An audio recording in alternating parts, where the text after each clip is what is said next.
Hi, my name is Sarah Paysauer.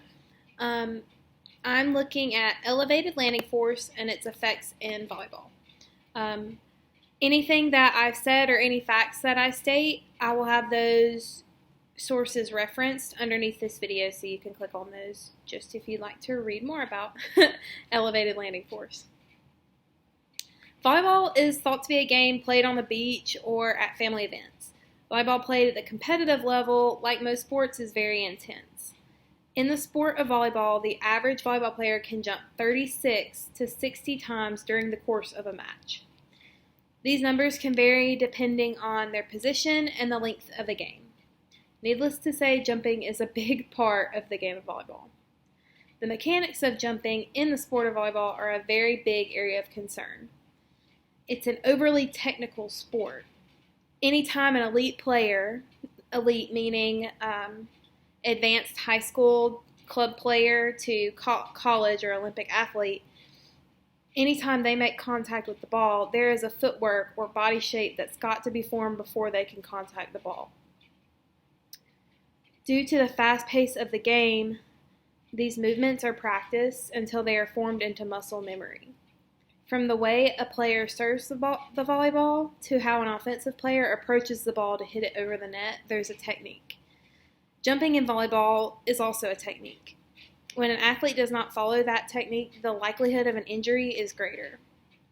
For example, if you're a right-handed person like me, if I was going to hit a volleyball, there are 3 steps that I would have to take. So it would be left foot, right foot, left foot. And all volleyball players are taught a variation of this footwork because that is the proven way, or the proven most effective way to hit a volleyball over the net. Ankle sprains, knee injuries, ACL, LCL, MCL, and shoulder injuries are all very common in volleyball due to volleyball's jumping nature. Jump landing biomechanics change due to injury and can cause an athlete to completely change the way their body performs these athletic movements. The athlete's neuromuscular responses post-injury will be different because of the new neural pathways that will take place after their surgery in repairing those muscle tendons. In the article, Landing Mechanics Between Non-Injured Women and Women with ACL Reconstruction During 2 Jump Tasks, they look at the overall differences between injured and non-injured jumping mechanics in women. They found in their controlled lab study that the neuromuscular activity between the women with ACL reconstruction have similar neuromuscular landing mechanics. However, the joint movements combined with these neuromuscular effects predispose them to future injuries. In broadening the idea of jumping, there is landing.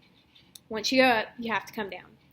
The method a volleyball player uses to jump is almost as important as the process a volleyball player uses to land from that jump. In landing, an athlete will have an elevated landing force.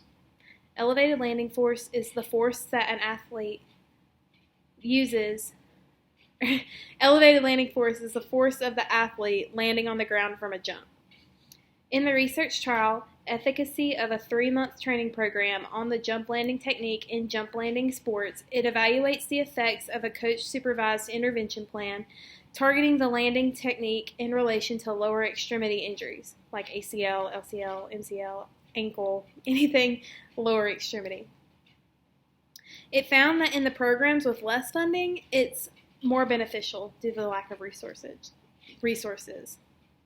Correct landing mechanics are essential to the overall movements required to play volleyball. My research article will look to answer the question of how a volleyball player's elevated landing force impacts their rate of injury. Tying this back to my intro, volleyball is a super technical sport.